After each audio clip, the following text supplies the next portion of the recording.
부처님이 밝히신 병의 근원. 치유할 수 없는 5가지 병. 마가다국의 수도 라자가아에 이상한 소문이 돌기 시작했습니다. 부처님께서 기원정사에 머무시는데 그곳을 찾아간 난치병 환자들이 하나둘 나았다는 것이었습니다. 첫 번째로 찾아온 사람은 35살의 여인 수자타였습니다. 그녀는 10년째 원인 모를 두통에 시달리고 있었습니다. 명의들을 찾아다녔지만 아무도 원인을 밝혀내지 못했습니다. 약을 먹어도 침을 맞아도 잠시뿐이었습니다. 두통이 심해지면 눈앞이 깜깜해지고 토하기를 반복했습니다. 남편은 지쳐서 떠났고 시댁에서는 귀신 들렸다며 내쫓았습니다. 두 번째는 48배 상인 난다였습니다. 5년 전부터 온몸에 종기가 돋기 시작했습니다. 하나가 나으면 다른 곳에 생겼습니다. 고름이 흐르고 악취가 났습니다. 사람들은 그를 피했고 장사는 망했습니다.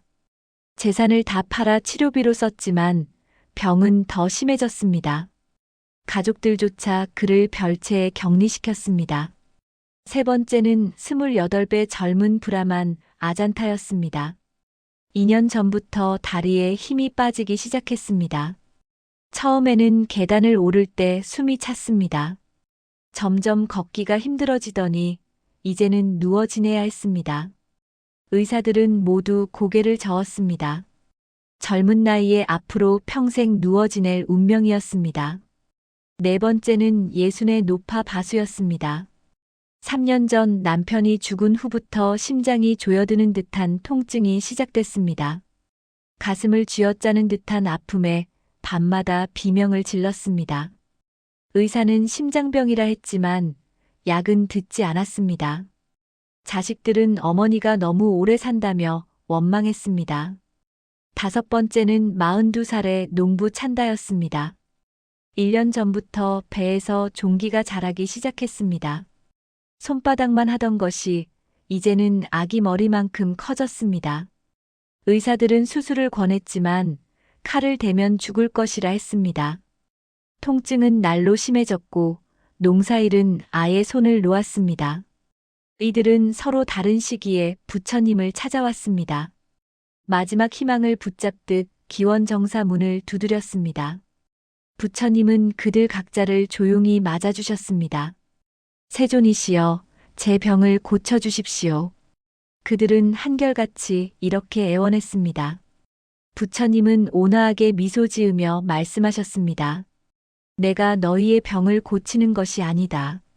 너희 스스로 병의 뿌리를 뽑아야 한다. 뿌리라니요? 저는 이미 모든 치료를 다 해봤습니다. 수자타가 울먹였습니다. 몸의 병은 마음의 병에서 시작된다. 그리고 마음의 병은 전생의 업에서 비롯된다. 너희가 지금 겪는 고통은 우연이 아니다. 모두 그 까닭이 있다. 부처님은 각자를 차례로 바라보며 말씀하셨습니다. 너희의 병을 이해하려면 먼저 너희가 전생에 무엇을 했는지 알아야 한다. 그것을 직시할 용기가 있느냐? 5사람은 고개를 끄덕였습니다. 살기 위해서라면 무엇이든 할 준비가 되어 있었습니다. 좋다. 그렇다면 내가 너희 각자의 전생을 보여주겠다. 하지만 명심해라. 진실은 때로 고통스럽다. 그 고통을 견뎌야만 치유가 시작된다. 부처님의 눈에서 자비로운 빛이 흘러나왔습니다. 이 5가지 업보의 비밀. 부처님은 먼저 수자타를 바라보셨습니다. 수자타여, 너는 300년 전 이 땅에서 잔인한 여전사였다. 너는 전쟁터에서 수많은 적군을 죽였다. 그 중에서도 너는 특히 적의 머리를 쳐서 죽이는 것을 즐겼다. 한 번은 항복한 적군 50명의 머리를 차례로 내리쳤다. 그들이 살려달라 애원할 때 너는 오히려 웃으며 칼을 휘둘렀다. 수자타의 얼굴이 창백해졌습니다. 그것이 정말 제가 했던 일입니까?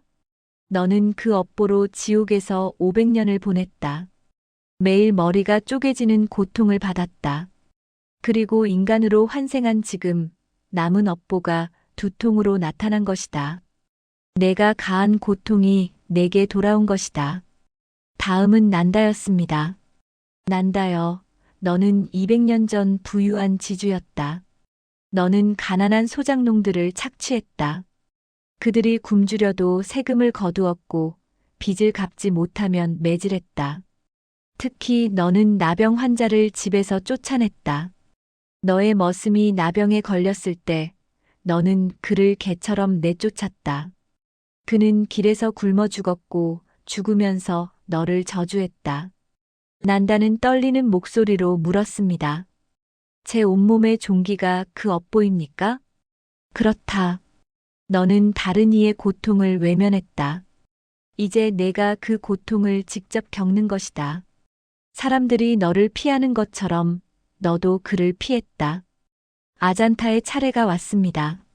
아잔타여, 너는 150년 전 교만한 왕자였다. 너는 백성들을 짐승처럼 부렸다. 특히 궁전을 짓는다며 수천 명을 강제 노역에 동원했다. 더운 여름날 일꾼들이 물을 달라 해도 너는 허락하지 않았다. 게으른 것들, 더 빨리 일해라. 너는 채찍을 들고 소리쳤다. 한 노인이 더위에 쓰러져 일어서지 못하자 너는 그의 다리를 짓밟았다. 일어나, 이 쓸모없는 놈. 그 노인은 다리가 부러진 채 며칠 후 죽었다. 아잔타의 눈에서 눈물이 흘렀습니다. 그래서 제 다리가, 너는 다른 이의 다리를 망가뜨렸다. 이제 내 다리가 너를 지탱하지 못한다. 이것이 인과응보다. 바수를 향해 부처님이 말씀하셨습니다. 바수여, 너는 100년 전 아름다운 기생이었다. 너는 수많은 남자의 마음을 농락했다. 그중 한 상인이 너를 너무 사랑한 나머지 재산을 모두 탕진했다. 그는 너에게 모든 것을 바쳤지만 너는 그를 비웃으며 내쫓았다. 그는 절망하여 자결했다. 칼로 자신의 심장을 찔렀다. 죽어가며 그는 말했다. 내 심장이 터지는 이 고통을 너도 느끼게 하소서. 바수는 가슴을 감싸 쥐었습니다. 그 저주가 제게, 너는 다른 이의 심장을 부수었다. 이제 내 심장이 고통받는다. 사랑을 짓밟은 죄는 무겁다. 마지막으로 찬다였습니다. 찬다여, 너는 70년 전 의사였다. 하지만 돈을 위해 가난한 환자를 버려두었다. 한 임신부가 배가 아프다며 찾아왔다. 하지만 그녀는 돈이 없었다. 너는 그녀를 쫓아냈다. 돈도 없으면서 무슨 치료냐. 그녀는 길에서 아이를 낳다가 죽었다. 뱃속의 아기도 함께 죽었다. 그녀의 남편은 내 집 앞에서 절규했다. 당신이 아내와 아기를 죽였소. 당신 배에도 같은 고통이 있기를. 찬다는 자신의 배를 내려다보았습니다. 점점 커지는 종기, 마치 자라는 아기처럼. 너는 생명을 살릴 수 있었지만 외면했다. 이제 내 배에서 죽음이 자라고 있다. 이것이 내가 뿌린 씨앗의 열매다. 5사람은 모두 충격에 빠졌습니다. 자신들의 전생, 저지른 죄, 그리고 지금 받는 벌. 모든 것이 연결되어 있었습니다. 삼참회와 용서의 시작. 한동안 침묵이 흘렀습니다. 5사람은 자신의 전생을 알게 된 충격에서 헤어나오지 못했습니다. 어떤 이는 울었고 어떤 이는 고개를 떨구었습니다. 세존이시여. 수자타가 떨리는 목소리로 물었습니다. 그렇다면 저는 평생 이 고통 속에 살아야 합니까? 제가 저지른 죄가 이렇게 무겁다면 구원은 없는 것입니까? 부처님은 자비로운 눈길로 그들을 바라보셨습니다. 업보는 반드시 갚아야 한다. 하지만 업보를 대하는 마음에 따라 그 과보는 달라진다. 독을 독으로 대하면 더 큰 독이 된다. 하지만 독을 약으로 바꿀 수도 있다. 무슨 말씀이신지 난다가 물었습니다. 너희의 병은 벌이 아니다. 깨달음의 기회다. 너희가 과거에 다른 이에게 준 고통을 이제 직접 체험하고 있다. 이 고통을 통해 진정한 자비심을 배울 수 있다. 이것이 업보의 가르침이다. 부처님은 계속 말씀하셨습니다. 진정한 치유는 세 단계로 일어난다. 첫째, 자신의 업을 인정하는 것이다. 너희는 이미 그것을 했다. 둘째, 진심으로 참회하는 것이다. 입으로만이 아니라 마음 깊은 곳에서 우러나와야 한다. 셋째, 새로운 선업을 짓는 것이다. 과거의 악업을 현재의 선업으로 씻어내야 한다. 아잔타가 물었습니다. 그렇다면 저희는 구체적으로 무엇을 해야 합니까? 부처님은 각자에게 맞는 수행법을 일러주셨습니다. 수자타여, 너는 매일 100번씩 자비 명상을 하라. 내가 죽인 이들 한 명 한 명을 떠올리며 용서를 구하라. 제가 당신에게 고통을 주었습니다. 진심으로 참회합니다. 부디 평안하소서. 이렇게 마음을 다해 기도하라. 그리고 매일 길에서 고통받는 이를 한 명씩 도우라. 수자타는 눈물을 흘리며 고개를 끄덕였습니다. 난다여, 너는 나병 환자들을 찾아가 봉사하라. 그들의 상처를 씻어주고 밥을 지어 먹이라. 내가 외면했던 그들을 이제 끌어안아라. 처음에는 역겹고 두려울 것이다. 하지만 그 마음을 이겨낼 때 내 업보도 함께 씻겨나갈 것이다. 난다는 떨리는 목소리로 대답했습니다. 명심하겠습니다. 아잔타여, 너는 가난한 노동자들에게 음식을 보시하라. 매일 10명씩 정성껏 음식을 준비하여 나누어라. 그들의 발을 직접 씻어주고 그들에게 머리 숙여 경의를 표하라. 내가 짓밟았던 그들의 존엄을 되살려주라. 난다와 함께 나병 환자들을 돕겠습니다. 아잔타가 말했습니다. 바수여, 너는 홀로 된 노인들을 돌보라. 외로운 이들을 찾아가 말벗이 되어주라. 진심으로 그들의 이야기를 들어라. 내가 부순 마음들을 이제 치유하라. 사랑을 농락한 죄는 사랑으로만 갚을 수 있다. 바수는 두 손을 모았습니다. 가르침대로 하겠습니다. 찬다여, 너는 가난한 이들에게 무료로 의료를 베풀라. 내가 의사는 아니지만 아픈 이들을 약방에 데려다주고 치료비를 대신 내주라. 내가 외면했던 생명들을 이제 살려라. 찬다가 물었습니다. 하지만 저는 가진 것이 별로 없습니다. 많이 주어야 하는 것이 아니다. 진심이 중요하다. 내가 가진 것의 절반만 나누어도 그것으로 충분하다. 마음이 진실하면 적은 보시도 큰 공덕이 된다. 부처님은 5사람을 차례로 바라보며 말씀하셨습니다. 이 수행을 하는 동안 너희의 병은 즉시 낫지 않을 수도 있다. 하지만 고통을 대하는 너희의 마음이 변할 것이다. 그때 진정한 치유가 시작된다. 병은 있으되 괴로움은 없는 경지. 그것이 진정한 자유다.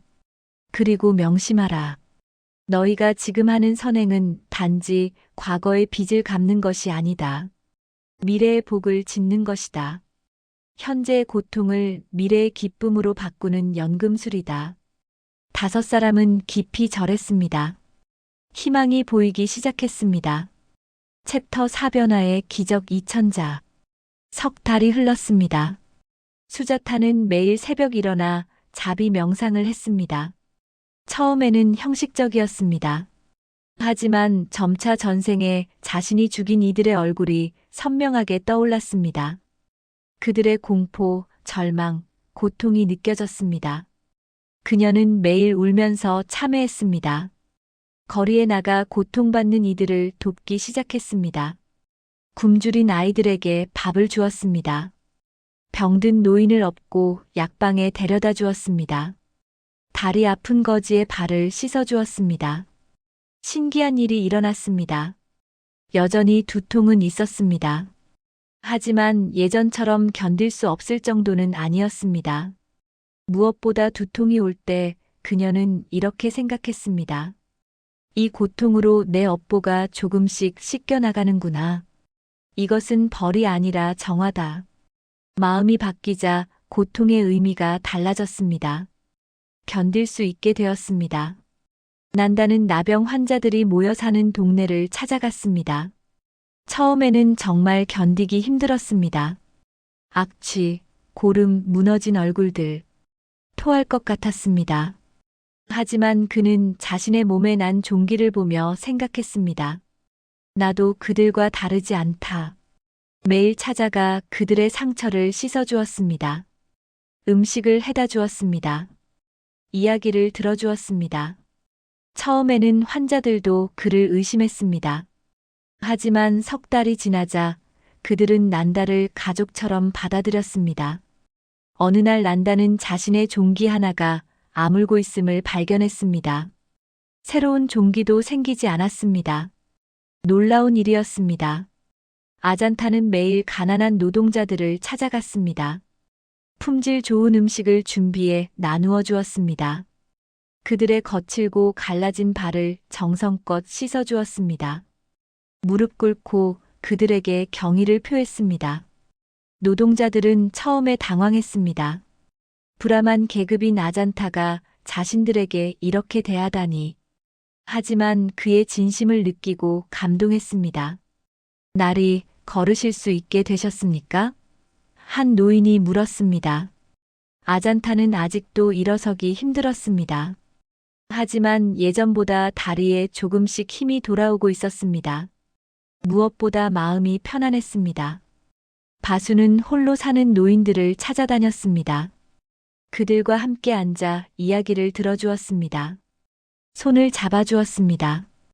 외로움을 나누었습니다. 과거 자신이 남자들의 마음을 농락했던 것을 생각하면 부끄러웠습니다. 이제 그녀는 진심으로 사람을 대했습니다. 어느 날 밤 평소처럼 심장이 조이는 통증이 왔습니다. 하지만 바수는 침착하게 호흡을 고르며 생각했습니다. 내가 부순 누군가의 마음도 이렇게 아팠겠지. 눈물이 흘렀습니다. 진심 어린 참회의 눈물이었습니다. 신기하게도 통증이 조금씩 가라앉았습니다.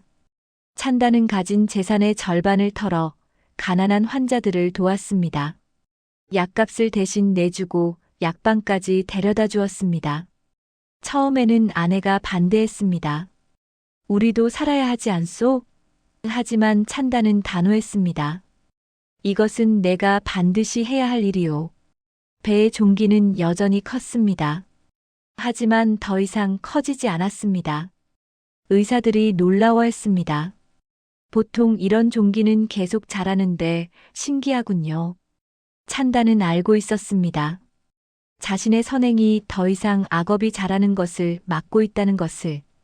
5사람은 한 달에 한 번씩 부처님을 찾아뵈었습니다. 자신들의 경험을 나누었습니다. 부처님은 매번 격려해 주셨습니다. 잘하고 있다. 너희는 병을 치료하는 것이 아니라 마음을 치료하고 있다. 그것이 진정한 치유다. 병보다 큰 치유. 1년이 흘렀습니다. 부처님은 5사람을 다시 불러 모으셨습니다. 1년 전과는 사뭇 다른 모습들이었습니다. 수자타의 두통은 완전히 사라지지는 않았습니다. 하지만 한 달에 한두 번 정도만 왔고 그마저도 예전처럼 극심하지 않았습니다. 무엇보다 그녀의 얼굴에는 평화가 깃들어 있었습니다. 그녀는 이제 거리에 고통받는 이들을 돕는 일에 삶의 의미를 찾았습니다. 세존이시여, 감사합니다. 저는 이제 두통이 올 때조차 감사할 수 있게 되었습니다. 이 고통이 제 업보를 닦아내고 있다는 것을 알기에 기쁜 마음으로 받아들입니다. 난다의 몸에서는 종기가 거의 다 사라졌습니다. 피부에 흉터는 남았지만 새로운 종기는 생기지 않았습니다. 그는 여전히 나병 환자들을 돌보고 있었습니다. 부처님, 저는 제 병이 나은 것보다 더 큰 선물을 받았습니다. 제가 그토록 피하고 싶었던 이들이 이제는 제 가장 소중한 친구들입니다. 그들을 통해 진정한 자비가 무엇인지 배웠습니다. 아잔타는 이제 지팡이를 짚고 걸을 수 있게 되었습니다. 의사들이 기적이라고 했습니다. 완전히 회복된 것은 아니지만 충분히 활동할 수 있었습니다. 세존이시여, 제가 전생에 짓밟았던 이들의 존엄을 되살려드리는 동안 제 다리도 되살아났습니다. 이제 저는 알겠습니다. 우리가 남에게 주는 것이 결국 우리가 받는 것임을. 바수의 심장 통증은 여전히 가끔 찾아왔습니다. 하지만 이제 그것이 공포가 아니었습니다. 오히려 명상의 계기가 되었습니다. 그녀는 홀로 된 노인들에게 큰 위안이 되는 존재가 되었습니다. 부처님, 저는 이른의 나이에 비로소 진정한 사랑이 무엇인지 배웠습니다. 과거에는 사랑을 이용했지만 이제는 사랑을 나눕니다. 이 기쁨 앞에서 고통은 아무것도 아닙니다. 찬다의 배에 있던 종기는 신기하게도 절반으로 줄어들었습니다. 의사들은 수술 없이 이런 일이 일어난 것을 믿을 수 없어 했습니다. 찬다는 여전히 가난한 환자들을 돕고 있었습니다. 세존이시여, 제가 살린 생명들만큼 제 생명도 연장되는 것 같습니다. 이제 저는 두렵지 않습니다. 설령 내일 죽더라도 저는 의미 있는 삶을 살았습니다. 부처님은 그들을 바라보며 말씀하셨습니다. 너희는 모두 위대한 치유를 이루었다. 몸의 병이 완전히 나은 이도 있고 아직 남은 이도 있다. 하지만 그것은 중요하지 않다. 너희는 마음의 병을 치유했다. 그것이 진정한 치유다. 세상 사람들은 몸의 병만 치료하려 한다.